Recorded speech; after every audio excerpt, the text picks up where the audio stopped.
Lou, stop it.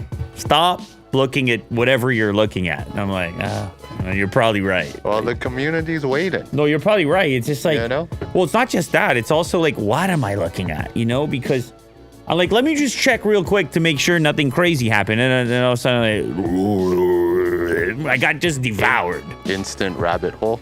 I just got devoured. I don't even, this algorithm is Happens just, to the best of us. the algorithm is just,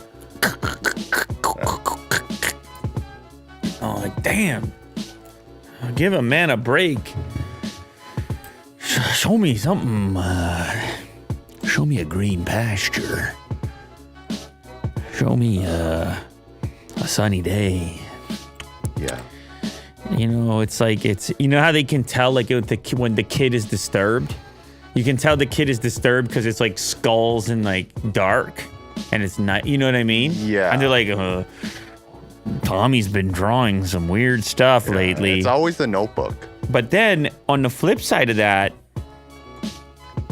because I have kids, and it's amazing how many times they default to sunny day, tree, green field, or like a water bank. Like it would be the edge of a beach or cloud. If there's a cloud, it's fluffy, and it's like, man, they default to all the good things they would want to see, places they would want to be. Yeah, like that as a default says a mountain sometimes. Okay, yeah. I'm just saying, like, the elements. I'm sure you remember drawing a picture as a kid. Yeah, drawing it in my journal or painting it. Like, if I were to be more risque. Well, we know about you, Will. We know about what you're up to. It's a different level to it. But it's interesting, like, that you have that baseline and then there's alterations to the baseline. Like, I'm not saying necessarily you can't draw a dark image, but if you're on dark image number 72, then all of a sudden, and you're 7 or 8 years old, and all of a sudden they're like, you might want to speak to someone. I want to have a little chat here. We just want to know type of ideas you got going on over there. What? Explain yourself. No, not to that extent, but just looking for a little backstory. Just curious. Yeah. Because it is a type of communication, isn't it, Will? Yeah. What you draw, what you say, what you listen to, it's a type of communication. You're putting something out there, isn't it? Yeah. Don't always use a black crayon. Oh, that's all I'm saying. Wasn't that in that movie? Was that The Ring? I was just thinking. Was it The Ring? Someone was drawing disturbing images. It was a child. Kid. Yeah. Okay. Just drawing the circle. Am I on the right movie though? Because there's other. I swear it's been many different horror movies where that happens. Sure. Like it starts with the drawings. Yeah. Yeah. No. Oh yeah. It's the kid. Yeah.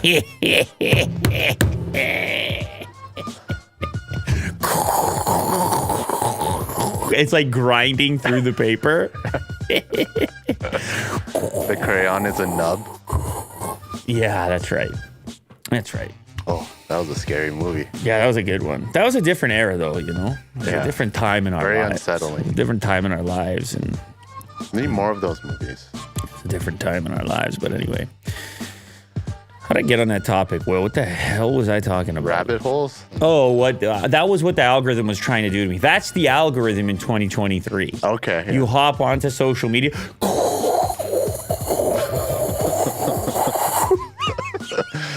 Is that what you see, or is that what you want to draw? No, it's like, it just seems to be, like, if I were to describe the vortex of lost whatever you've lost having had the experience of social media in 2023, I know you can tweak it and whatever, but it's weird. Like, and I've been talking about it with Twitter in general. Post Elon, I'm getting a lot more of, like, this is what other people you follow are engaging with type exposures, which it became obvious to me, like, oh man, I'm gonna have to trim that down. I'm gonna have to trim down the list of people I follow, because it's like people you also follow are busy doing. Yeah. And I think it has to actually be circular. I think that's actually the key there because it seems to flow in that way. They liked that. This person liked this post, and therefore you have to live with it now. And sort of reinforcement. And I'm like, why did you like that post, first of all? And now I'm just in a tailspin, aren't I? Because I'm like, I mean, first of all, I'm not really liking that many posts, but like for those that are, they are now influencing the algorithm substantially. Yeah. On Twitter. Twitter's just a different place these days, but. I mean, it's still a good time. Oh, really? Yeah, I think there's I think you're a lot of discovery there. I think you're managing your Twitter better than I am. Trying to be optimistic. There are a lot of ads, though. I think I'm going to have to go in and adjust my list of following in order to try to tweak my algorithm. Yeah. So that I can be healthy like you. And we can, and then my Twitter is going to just, you know what it's going to be? Once I tweak, my Twitter is going to be, it's going to be the beaches over there, the tree in the distance. You know, let me tell you something. I'm going to tweak. It's going to be the blue skies over there. Okay. Yeah. You know, the sun is shining. Yeah. I'm going to manifest it. All right. Social media manifestation. See how it goes. Yo, what if social media gets to a point, Will, where you log on and you just click like a mood? You know what I'm saying? You just go, okay, fine. You want to draw black circles all day? Cool. Click that button. You wanna be sitting on the beach today? Click that button. You know, you want to be the top of Mount Everest? Click that button. Kind of like music. Kind of like music. Yeah. You just pick a mood. You hop on a Spotify. It's like, oh, I'm looking for energetic cycling. Exactly. You know what I mean? You click on it and it's like, oh, that's kind of what that is. But like the information equivalent. So you can control your exposure because that's what it ends up feeling like to me, like an exposure. It's like there's two streets on the road. And it's not to say that you want to ignore the fact that that they both exist. Sure. But it's like, which one you want to go for a stroll down? Like, let's get honest with let's be honest with each other. Yeah. Where you want to take the leisurely stroll? Definitely not Black Circle Boulevard. You want to take a walk through hell? Okay. I don't want that. No, it's like, okay, it's fine. Like the option exists for you, but give us the other option too, which is, you know, I don't know, some other place to go for a walk. Yeah. It's an exposure, isn't it? Yeah. You control your exposures because you start to see reality differently. It's the type of thing you get a call from a friend. They say, what's happening to the world? I go, I don't know. That depends on how you perceive the world. Is it a big, gigantic problem? Is that what they got you believing? And you won't want to shut down like social media. You kind of want to just use it to your benefit. Right? Like you want to turn off Twitter. You don't want to use it. Well, I'm not. But if there was a way that you can actually just, change the mood of it. I'm not that extreme with it. Like, I don't think I'm ready to do anything. But you're upset. No, I don't think I'm ready to do anything drastic. I think the reality of the situation is that it isn't actually the most accurate map for many of us of day-to-day life. And it has a lot of people believing that all the screws are coming loose, period. Because exposure, and then your own mental map and your own available real estate and your impression of the ratios of all hell breaking loose versus things going okay. The ratio is messed up. And so that's where it comes in, where I'm saying the Spotify version, the genre or the mood style version of social media adjustment. There probably is some version of it. Does Pinterest work that way or something? Like, I don't. Is that social media? I don't know. Well, they say mood board. People have accounts and profiles. Yeah. I don't even know much about it, but maybe we're giving away free social media. Yeah. What we need is mood informed social media. I would be curious what people would pick, because if you had to select for the black hole, for the dark hole, then you're complicit in it. Yeah, because you have personal agency in choosing that option. It's like, choosing the black hole again, are we? Interesting. Call you out. It should be called community. What's community? The social media app that we're building. Interesting. Yeah. How does that work? We're just looking to substitute actual community? Is that how that works? 'Cause Yeah, I don't even know if that's yeah. possible. Yeah. Because if you choose like sunshine or something, it would give you like quotes and happy music. I don't know. It's a balance and to good it. tweets. It's a balance, isn't it? Yeah. Because also the guy who picks sunshine every time, it's like, come on, dude. Like every so often. You know what I mean? No, you can choose other ones. Huh. Like inspiration. Yeah, I don't Or, know. I don't know. This is starting to sound hokey now that I think about it. Oh, jeez. But you know, Hey, man. no, but no, I think it's the premise is okay, but there's a reason why humans like velocity we respond to outrage, right? Like you can't do anything about it. It's you show people whatever the worst of us, and we can't help but investigate. We're like, I need to know about that out of fear, right? Like out of self-preservation. You're like, I need to know what the threats are. But it just social media seems to be the perfect hack for constantly tapping into that, and without necessarily the right amount of balance to showcase the other elements of humanity, you know, which seem to be like happen in daily life. You know, I go to a place, I catch a smile. I don't always catch a frown. Yeah, real life. I don't always catch a frown. Yeah. You know, it's not like I go day to day, door to door, and I see the kid with the black marker. So.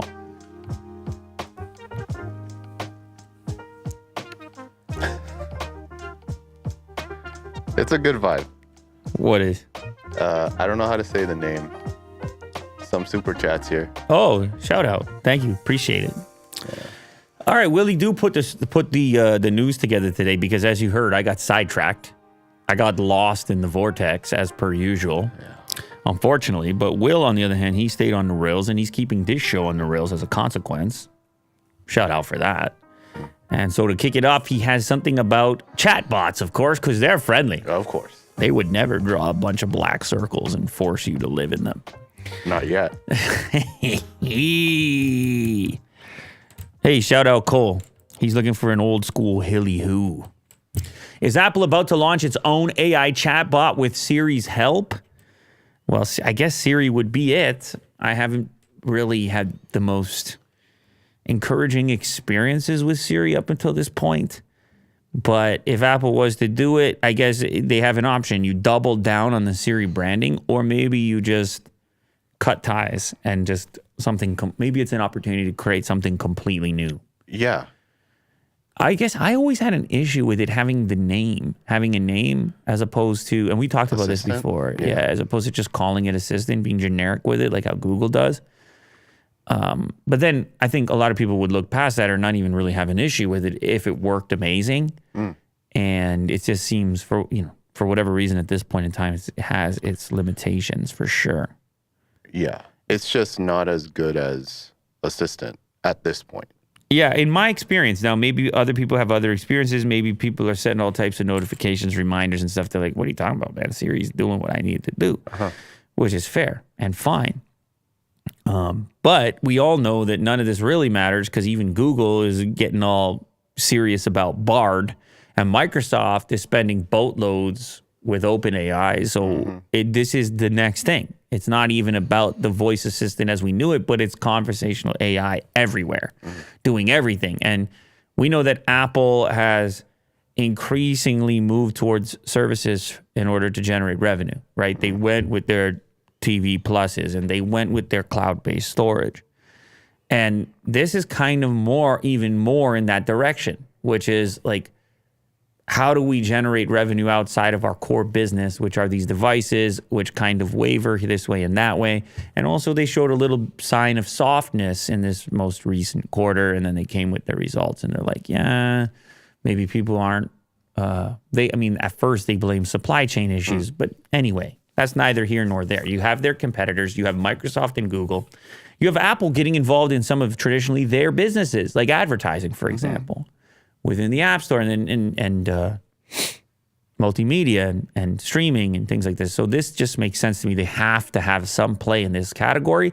And unlike in Assistant where it sort of felt like they were behind, in this case, they're probably going to want to use that as a warning and hop on early and just say, listen, we're going to start hiring right now in order to not lose any time, not fall far behind in the race towards whatever this AI thing is. But just let people know that they're working on it. And then the other aspect to it is when it comes to their ambitions regarding augmented reality or virtual reality. If they're going to play in that space, then I think we all imagine that AI is going to have some sort of influence there. The Apple Car as well, AI. The iPhone maker is set to triple its data center capacity this year as it looks to add more power to its facilities, according to a report by analysis firm Structure Research. In practical terms, the energy boost will ensure that the lights stay on and its servers have enough juice to keep running, but it could also indicate that Apple has something big and power hungry up its sleeve. In total, Apple is expected to add more than 1.4, gigawatts of capacity to reach a 2 gigawatt or 233% increase that eclipses its big tech rivals. Is Apple planning a ChatGPT rival? The success of ChatGPT, which nabbed 100 million users in 2 months, has sparked a gold rush to create the next big chatbot. Despite some teething issues, both Google and Microsoft are plugging the tech into their search engines in the hopes of making them smarter. Apple reportedly boasts a search tool that already handles billions of daily queries, including from iPhone home screen or via the Mac Spotlight search feature. It is also used when you ask Siri for information, indicating that the digital helper could play a part if Apple ever decides to release a fully fledged search engine. Well, we're at this kind of crossroads right now where we're all wondering what the future search engines even look like. Yeah. What they are. Are they voice-based? Are they conversational? And to what extent will AI change these things? Because that's opportunity. The fact that we're at this new crossroads is opportunity for companies that didn't play a traditional role in search the way it was. And the companies that are sort of maybe even held back by their previous ways from an innovation standpoint. Microsoft just plugging in AI assistants on the sidebar inside of Bing, and then Google likely doing something similar, but at the top portion of the search results. Yeah. Now, if you were to look at it completely clean and fresh, if you were a player like Apple, you might be able to come along and say, no, it's search reimagined. It's not search at all. It's assistance.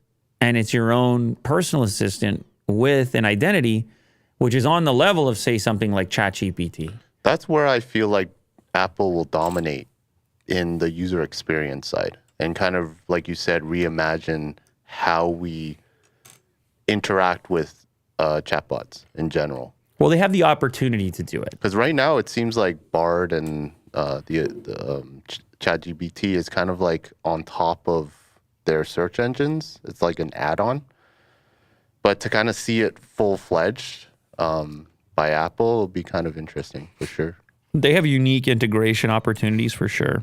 Hardware, software. They can definitely do it differently. I think it's fair to be apprehensive though, given the fact that Siri just hasn't really cracked it as far as, like anecdotally, most users that I talk to. And that was an ambitious project for them that was reaching into an area that was a little bit outside of their core expertise at that moment. Maps, on the other hand, I hear other things from people saying they feel like they've really caught up or they're pretty good. Yeah. So, and Maps wasn't part of their core competency at one point, and then obviously Apple Music and content creation. And so they have the reserves, they have the talent, and they have the ability to go out and get more talent. So they definitely can do it and may do it. Apple Watch Ultra case with transparent crystal design turns your smartwatch into a stunning jewel. So this is kind of like our conversation yesterday about the Apple Watch X Rolex concept. Yeah. Where we were like, I can't really see it happening. However, there are plenty of people that like to use their wrist as a piece of real estate for showing off the fact that they're very, special and interesting, or that they have this amazing collection, or maybe it's for their own personal enjoyment to look down and see something a little more unique than an Apple Watch, because an Apple Watch, as we all know, it's incredibly ubiquitous. You can't avoid them. They're everywhere. So this takeover here seems a little bit more feasible because guess what? You just take the standard Apple Watch. You don't need any cooperation from Apple themselves, and instead you just build the housing around it to make it look more unique. And more protection. Yeah, and I guess you're sort of protecting the watch, although I'm guessing if a case like this existed, case/strap, it's going to be expensive, and you're not going to want to damage that either. And look at this honker. A huge honker on there. I don't know if that's the official terminology. I think it's a crown, but honker sounds good too. Although designed purely for performance and ultra-human conditions, I'd guess that there's a very small portion of people that actually wear the Apple Watch Ultra for its ultra features.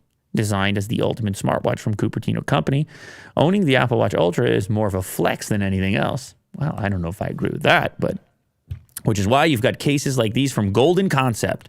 Oh, is this a real thing? Well, you can buy? I thought it may have been a render. Oh, wow. It looks like you're going to be able to buy this thing either now or later. Let's get a price on that, Will. $800. 800 USD. I was the $800 price tag almost had me making bird noises. Yeah, almost. There it is.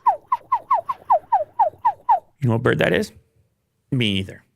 $800 crystal rose. I guess they're coming out with a green one as well. I think this might fool some people. Look at that. That might fool some people. When you look at that, you'd be like, that one's made out of nothing. That one's made out of carbon composite. Okay. Which I like. Yeah. So they might be on something more here. I don't know. The face plate there. It's just the price point is going to be a little restrictive for some. Oh my God, that baby's 17. This one looks tactical. 1,700 bigs. Black carbon. 1,600 bigs, and we're talking good old USD as well. While these guys are no joke, it's a luxury item, and they're not trying to hide it. They will accept PayPal, Apple Pay, crypto, Visa, MasterCard, and American Express. Free shipping worldwide. Just crypto.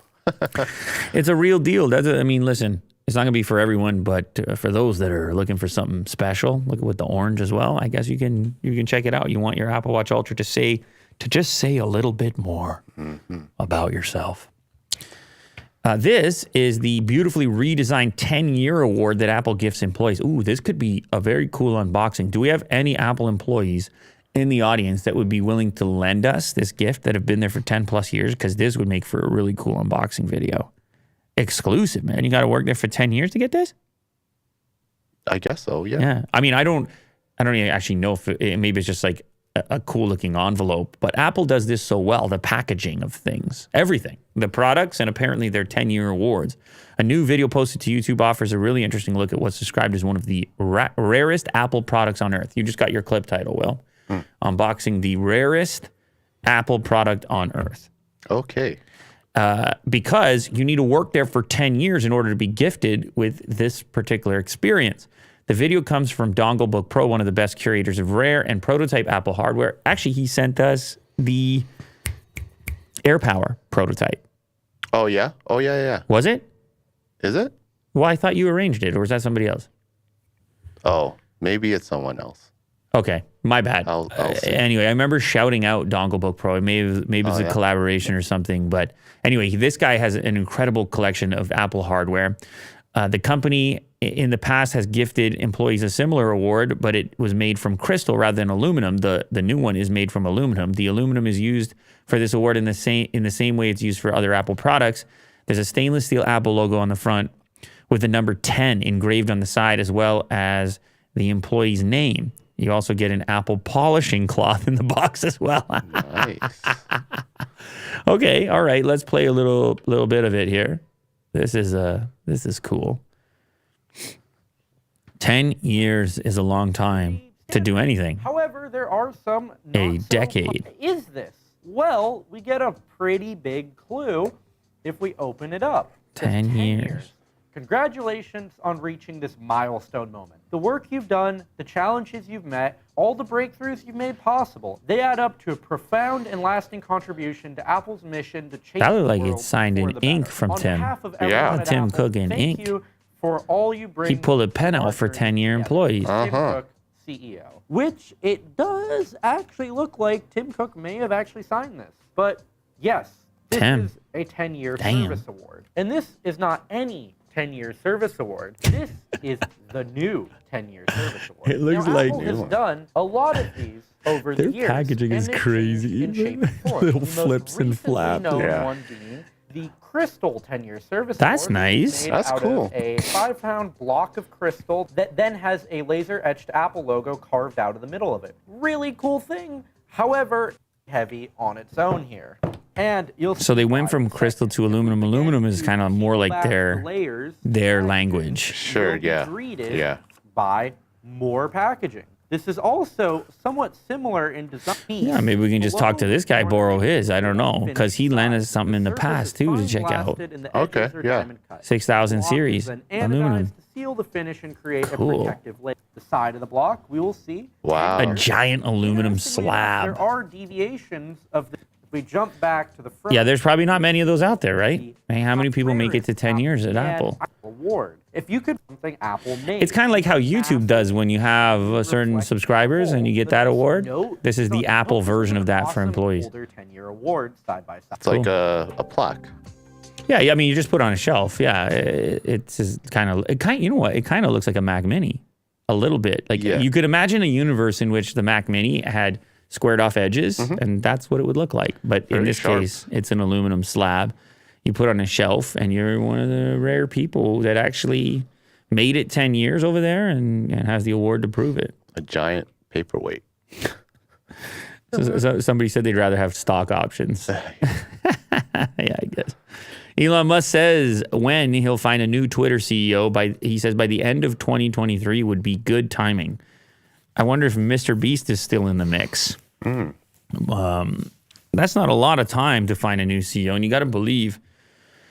I mean, that's a complex task. You got to have some thick skin to come in and try to do that job. Yeah. It just seems like nearly impossible to satisfy all parties on this front. Could he hire within? You know, someone who knows the ropes of Twitter, been working there for a while? No, he cannot. Oh, okay. I feel like that's where he should be going, but, you know, you can hire outside. Yeah, A Tesla guy or something. I would normally agree with you, but considering how many people were fired immediately, it seems like the idea of a new direction has been critical. But I don't know. I presume there's people there that have showcased incredible abilities to him as well, and he'll just say, "Okay, here, you might be right. Someone gets nominated internally by him and whoever else. It's possible." He'll probably stick around too. Well, he's into it. Like he's into the platform. I mean, it's at a point now where if he wasn't tweeting, it would feel weird because he's so into it. Like obsessed with it. But it's hard to say because he kind of goes from obsession to obsession. Like apparently he wants to buy Manchester United now. Yeah, that's a new story. So what? Then he's obsessed with that, or is it kind of just more as an investment? It's hard to know. Sure. How the attention is distributed. Elon Musk has given a timeline for when he plans to name the new Twitter CEO. He says he plans to do so by the end of 2023. The current head of the social media company spoke via video call. Oh yeah, this was this World Government Summit that he was. He did not use a private jet to get to. Instead, he just went via video. Oh, okay. And that seems to work as long as you make the video enormous. As long as his head as long as his projection is bigger than an elephant, it's fine.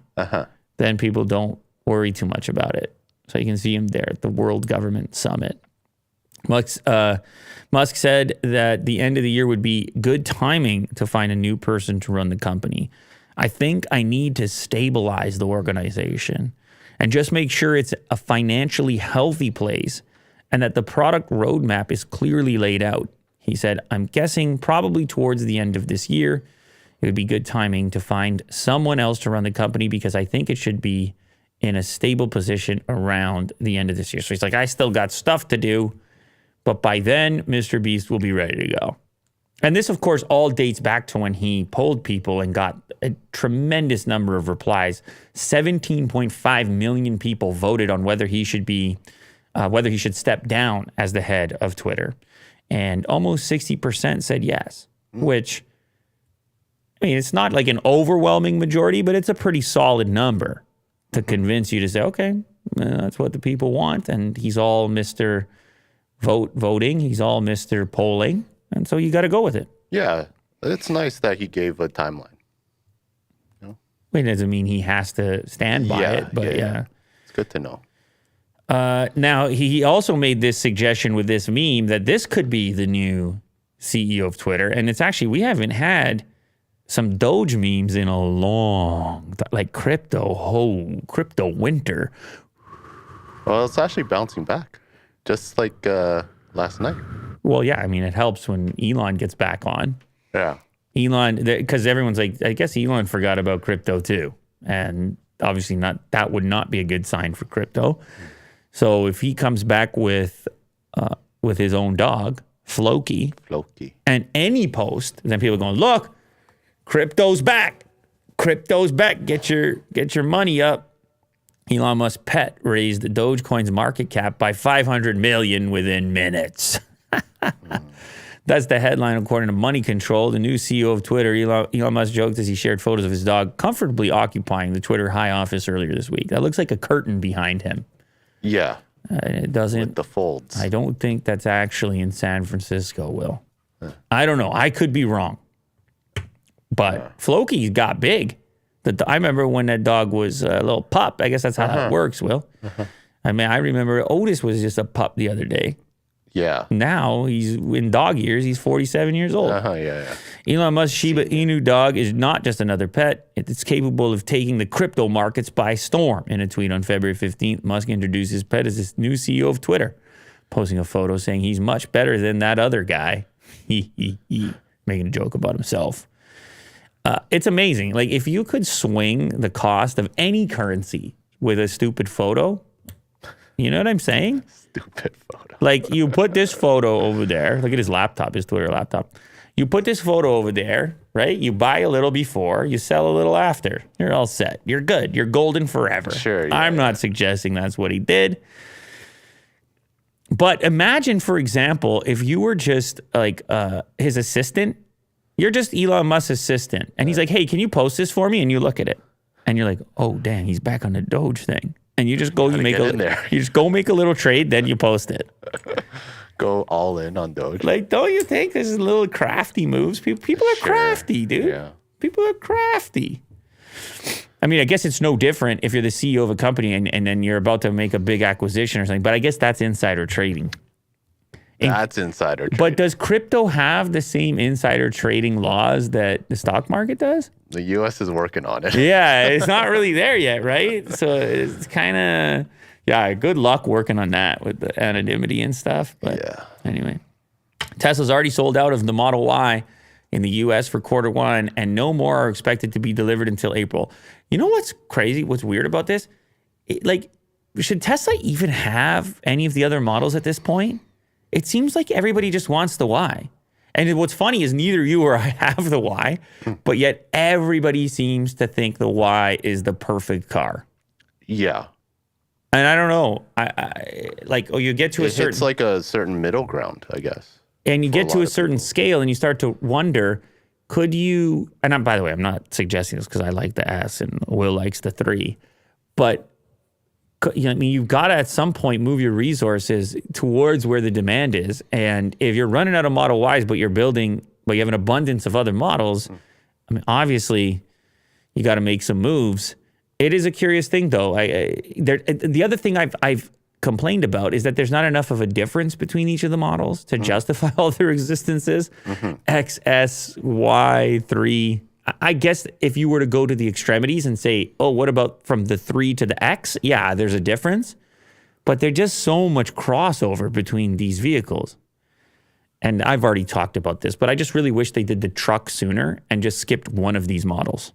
Yeah. Like, whether that's the... I would say the X. The X, right? You rarely see an X. At this point, you rarely see an X. But the X is cool. It's got the doors that go up and everything else. And I'm not trying to eliminate models. Obviously, I like it, but it's just tremendous amount of crossover between the crossovers because they're all crossovers. Practically, except for the 3, because the 3 is the only one that has a old-fashioned trunk, right? It has a real, like a trunk, not a hatchback. Yeah. But all the other ones are like 5-door hatchback style, sedan-ish looking things. But the Y is the one that almost everybody wants. Elon Musk Tesla has sold out of Model Ys in the U.S. this quarter. Tesla's website says the estimated delivery date for the Model Y is April to June this year. Tesla cut the price of the Model Y in January and buyer demand surged. Of course, that coincides with the incentives from the government the $7,500 credit and the attractiveness of EVs in general. But then they dropped the price and then they brought it back up, if you recall. They went down, they went up, try to curb the demand in that fashion. But I guess Model Y buyers might look elsewhere. Now they may have to be waiting a little bit longer if they truly did sell out at the new prices. Yeah. Yeah, a lot of fluctuation with the prices. I wonder how like a Tesla buyer would feel, like just buying it. Well, like you, Will. You remember? You felt alienated. Well, yeah. Yeah. I felt bad, but like currently buying it, you know, with the price. It's kind of like the housing market. It's like, how would you know? It's kind of like the housing market. It's very, there's a feeling of instability there. Yeah. And inflation and lack of confidence and interest rates and blah, blah, blah, blah. Death. And the death spiral of the black crayon. Wait, what? What was my sound effect for that? It wasn't that. That's the wind. That's my sound effect for crypto winter. Was that my black crayon? Yeah. Like a UFO hovering. Crypto winter is.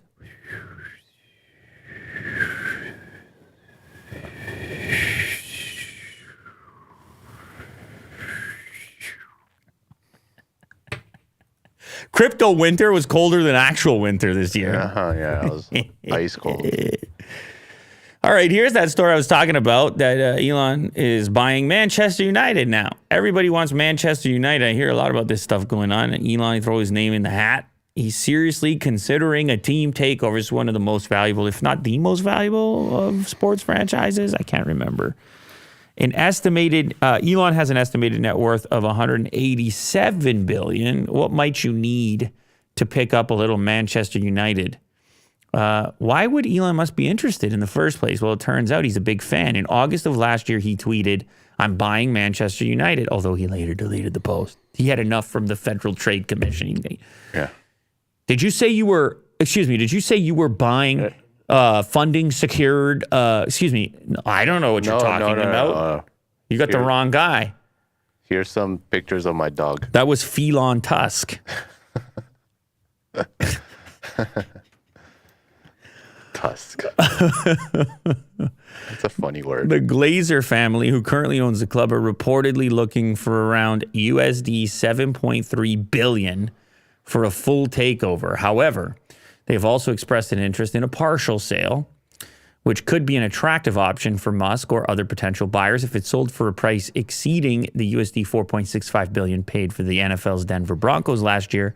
Manchester United could become the world's most expensive sports team. Well, yeah, it's going to exceed 4.67. They're looking for 7.3 billion unless they're completely out of line. But this is one of those brands, Will, sell a lot of jerseys. You know, you got a lot of history there. There's only so many things you can buy like that, even for all those billions. I don't know what football fans, I almost said soccer, I don't know what football fans feel about that. Like if it would be a good thing or a bad thing. I don't know what he can add some Tesla chargers at the stadium. I don't know. Put logos on some jerseys. Like, I don't know what the actual impact would be. Maybe he just likes watching the game and he wants his support. Maybe he's sort of hands off, but name a thing he got involved in that he was hands off. Yeah. I think all of a sudden he's trying to transfer for players and he's right in the mix. Yeah. Mark Cuban style. Like, look at Mark Cuban when he got involved with the Mavericks. All of a sudden he's sitting on the court side. Right. Yeah. Can't help it. No. You're the type of personality you get involved. Mm-hmm. So that would be a big deal, though. Holy crap. $7 billion. This guy can't. He can afford it. He's buying everything. Yeah. Let me take Twitter on a Tuesday. I'll take Manchester on a Monday. What's he going to do on a Friday? Window shopping. What's he going to do on a Friday, Will? You want to take a break? No, what's he going to do on a Friday? Apple. Hey, no. Let's say Apple. No. Well, listen. Manchester on a Monday. Twitter on a Tuesday. What's he going to do on a Friday?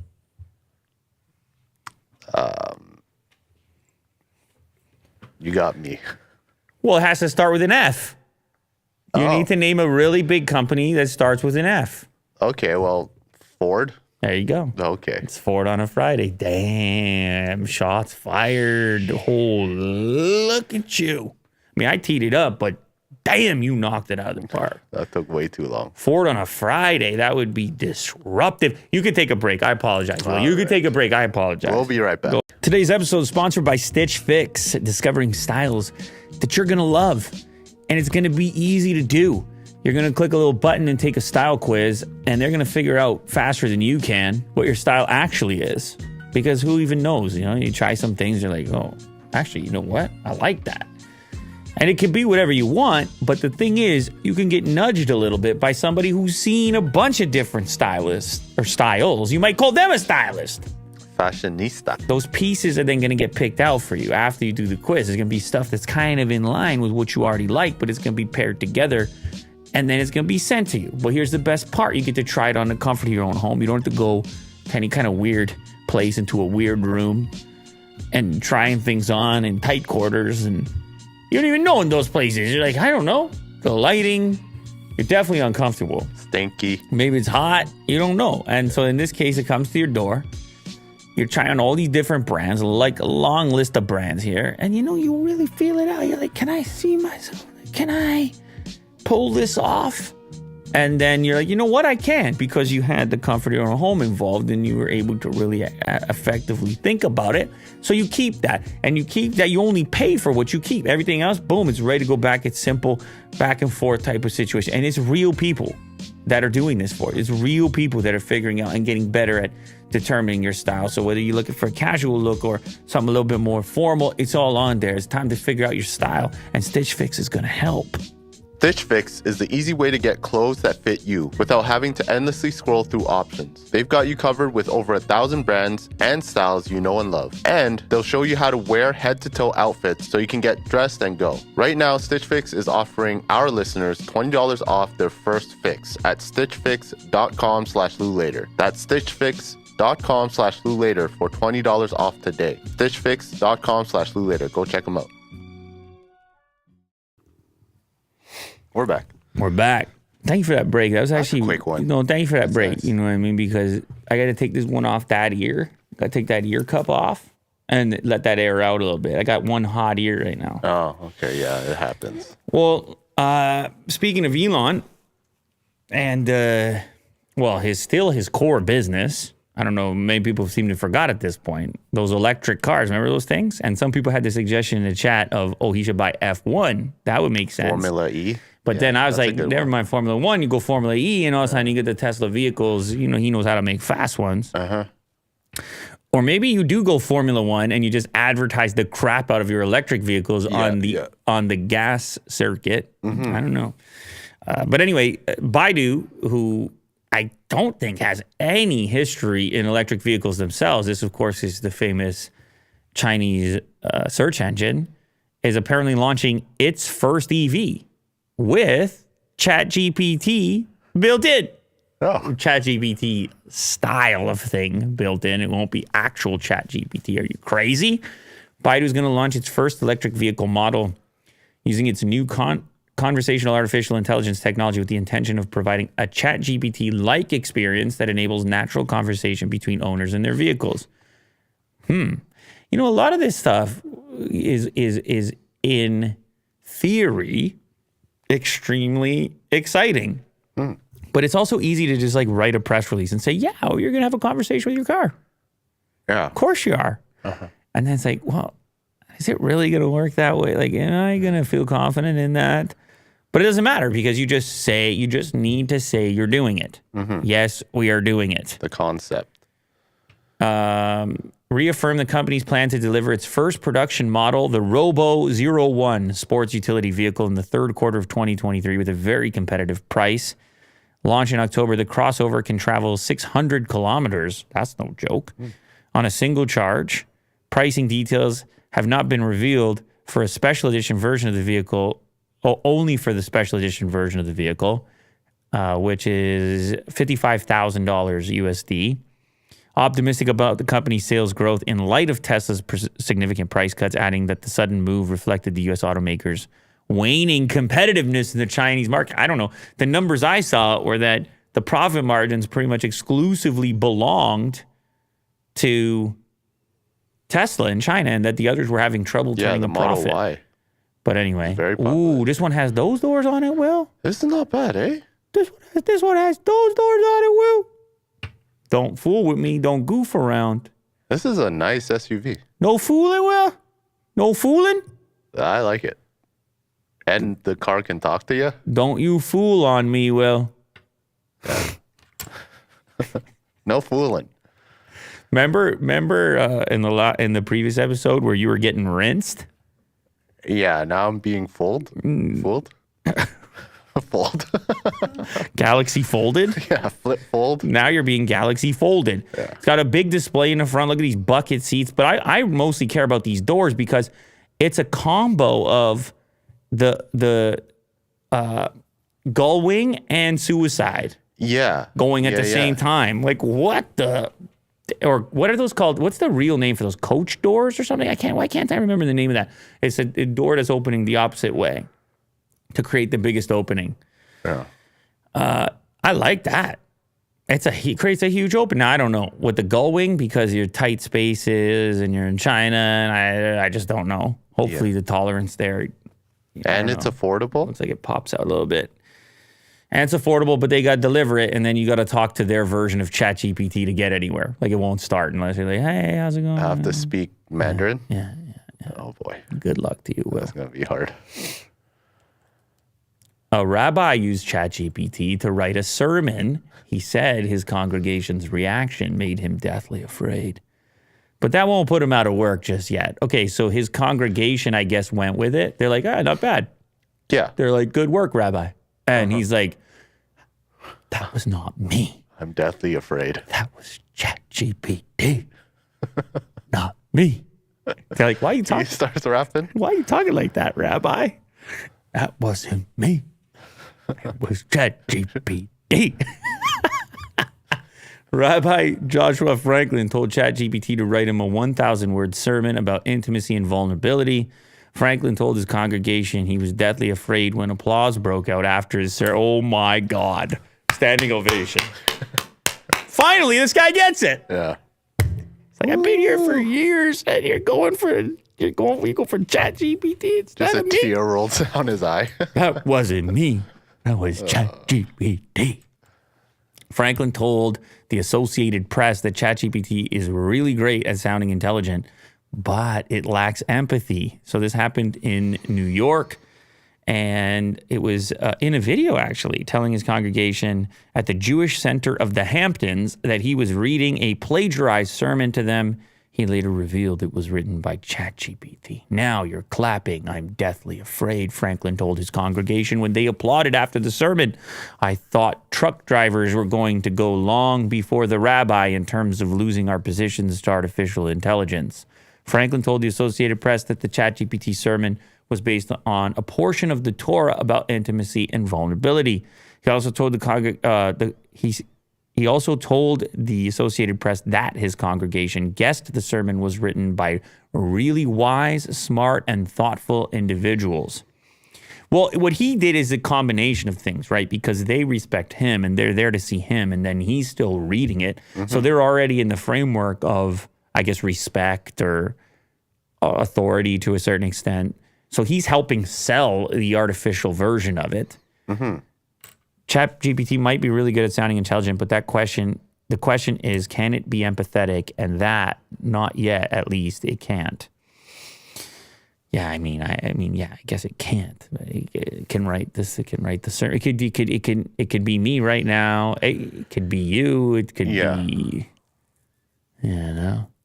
Also, I think the rabbi needs to present it in a way where it is empathetic, even though ChatGPT wrote it.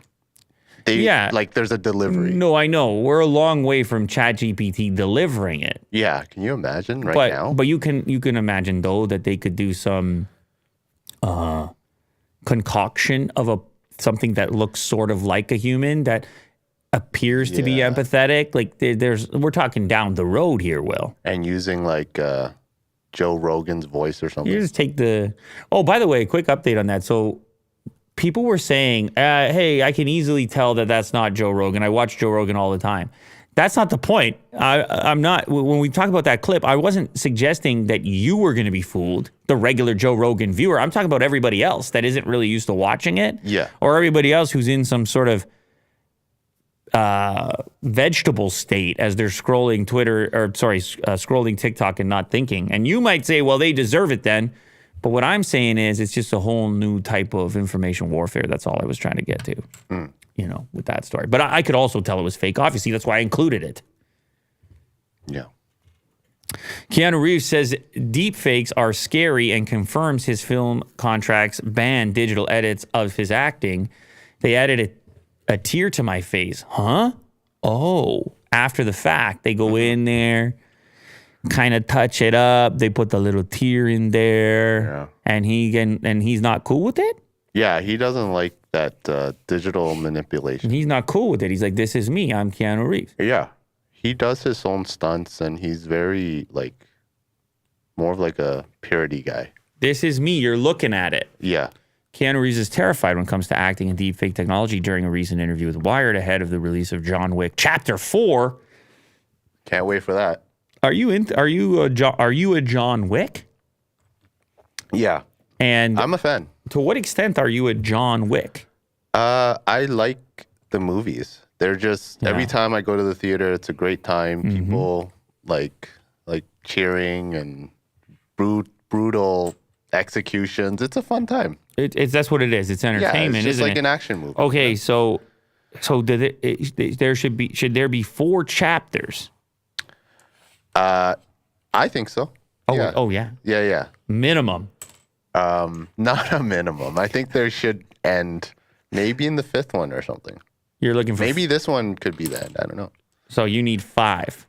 Yeah. Okay. Give me a 5. All right, John this is Wick, good. I'm very happy to hear this. Yeah. Digitally, I don't mind if someone takes a blink out during an edit, Reeves said, but early on in the early 2000s, or it might have been the 90s, I had a performance changed. They added a tear to my face, and I was just like, huh? It was like, I don't even have to be here. Yeah. What's frustrating about that is cry. you lose your agency, Reeves continued about deepfakes. When you give a performance in a film, you know you're going to be edited, but you're participating in that. If you go into deepfake land, I like how he calls it that. I agree with him. It has none of your points of view. That's scary. It's going to be interesting to see how humans deal with these technologies.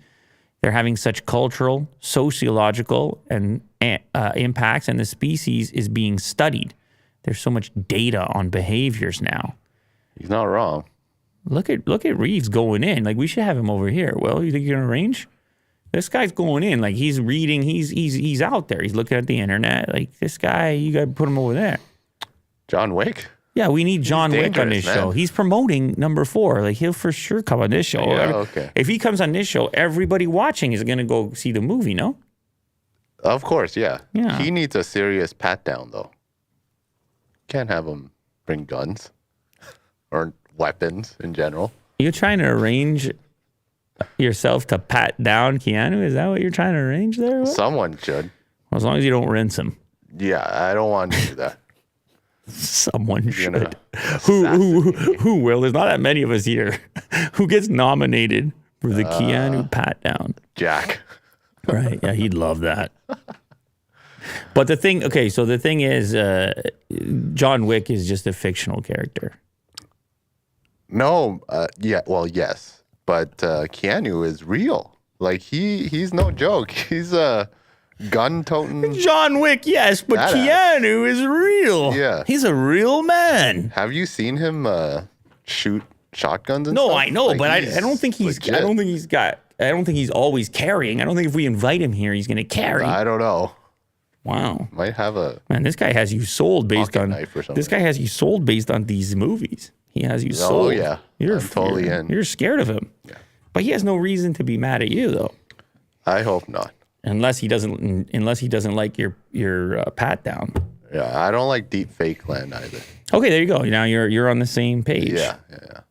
This 2023 Chevrolet Corvette SUV is the perfect rival to the Mustang Mach-E. That's not real, Will. Stop goofing with me. This render takes a look at how the C8 Corvette could work when a Chevrolet decides to broaden its range with a performance that, that's sick. I'll take that. You kidding me? I love these type, because Audi, when they did it, they did the same kind of idea. Uh-huh. They went with something that was more sleek and fast looking, and then they just made it off-road. Even Porsche did it with that. It has a really cool name. It's like an off-road. It's like an off-road 911. The 911 Dakar.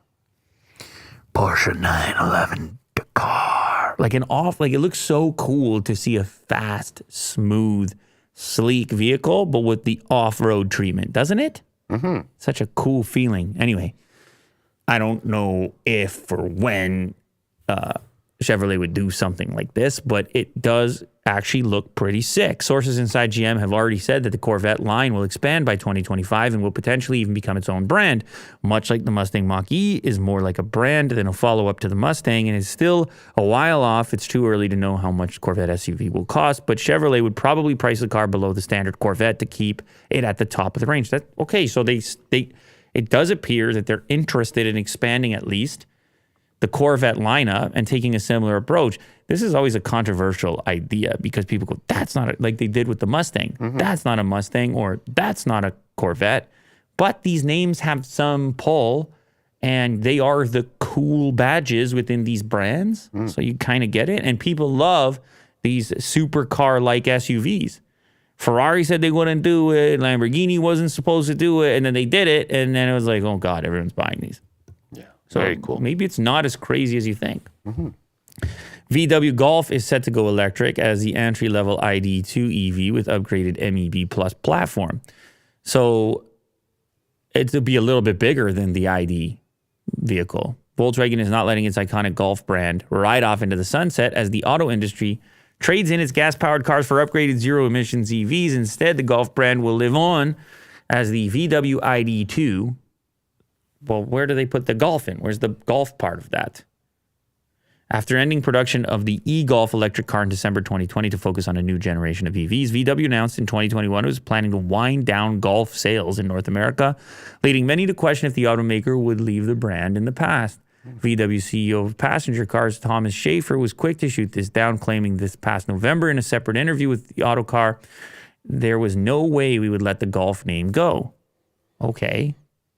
But where's the Golf? We might have an ID Golf. VW's 8th generation Golf model set to retire in 2027. An electrical model is widely expected to replace it. Okay. So maybe it'll be a combo name. Maybe they'll still put Golf on the back, even though it's part of the ID brand. Branding is getting so confusing with the traditional automakers because it's important to them, because they have people that for generations have bought a Civic or a Golf or whatever, take your pick, a Camry. And then they're like, oh, crap, everybody wants electric cars. And then they're like, we can't really quickly let them know that our old car is now electric because it gets too complicated. It'd be like, oh, Toyota Camry EV2. And you're just like, and then they're still selling the gas one at the same time. So then they're like, screw it. And Hyundai goes and they're just like, no, it's Ioniq. And anything that's Ioniq is electric. Right. But then you have like the Mach-E brand with the Mustang. They still sell the gas-powered Mustang. For and then now. They have the, EV version. But should they tack on the Mustang brand in the EV that doesn't look like a Mustang? That's weird, right? Dude, that's what I'm saying. It's got all types of complexity and history that for somebody like Tesla doesn't exist. They just come and they're like, it's a Model 3. And it's electric by brand. For the traditional automakers, you don't know that it's electric by brand. And so they're having a hard time articulating that message. I mean, this kind of looks like a Golf. I honestly think the Ioniq thing is the best way to do it. For like, just have a new word that goes in between the brand and the model that signifies electric. Right. And the word can't be pulled from the origin. Yeah. But there's no rule here. I mean, they can do whatever they please, obviously, and they probably do plenty more testing and studies than I do, and they know what their customer base wants, or maybe they don't. But anyway, that looks pretty cool. Burn it all down. There's flying robot spiders now. This robot both walks and flies using 16 thrusters on its legs. I think a spider has more legs than that, Will. Is it a drone? Call Like, them out. what am I supposed to do with this? What am I supposed to do with this? Or is this just like a demo of a possible? I mean, it is cool. Look at the propellers. So it's like a drone, but it also walks. Yeah. It's definitely like a showcase video. But in terms of concept, I would imagine like in emergency zones, like earthquakes or something. I just immediately went to military. Like the thing can have a payload on it because, you know, everything's flying and being shot down these days. But the fact that it can traverse through, you know, terrain using these spider legs is interesting. Or at least maybe landing in a particular way. Maybe it's just landing. I don't know. On-ground Because versatility. they could just fly around and then just land properly. Yeah, you're right. Like landing a drone as it is right now, it's definitely not as It has to be very capable as flat. this. You can stop stressing about UFOs now because researchers at the University of Tokyo have decided we need a more terrifying concern to keep us up all night. Robot spiders that can both crawl and fly. Whoo. That's it. That's all we get. Oh, there we go. Instead of making a flying spider involves equipment, more active equipment, the problem isn't just that packing a multi-leg robot with enough servo motors. I know it looks like it has so many different articulating points and small components. I mean, it looks incredibly fragile at this point. Yes. Which yes. it's an early model, so it's 70 pounds. Here is the real-time version of walking with a creeping gait. Oh, God. This thing approaching you with its creeping gait. Oh, Look at that. It's kind of like floating and like it's almost like each arm has to fly on its own to lift. It's using the propulsion. Yeah. Wow, that's so weird. You know why it's unsettling? It's because there's no front or back. Okay. It's just this. How do you blob. feel like just about the insects in general and the spiders? Like you encounter a spider, are you one of these people that's like, oh, get away from me? Are you one of these people that, I don't like it. Oh, you don't but like it? I'm not terribly afraid. It's interesting. I think the house centipede is my, fear. That's the one that gets you going. It's interesting. Yeah, rats or snakes or whatever, no big deal. Just centipede. Yeah. It's interesting how The people house have these centipede. things. Like Dude, because it doesn't have a head. Or you don't know which one's a tail or head. But why is that important to you? Because if it's about to, run towards you, you want to know where the head is. Right? I guess. I mean, I don't know. I think there's probably some origin story, some reason why that's the case.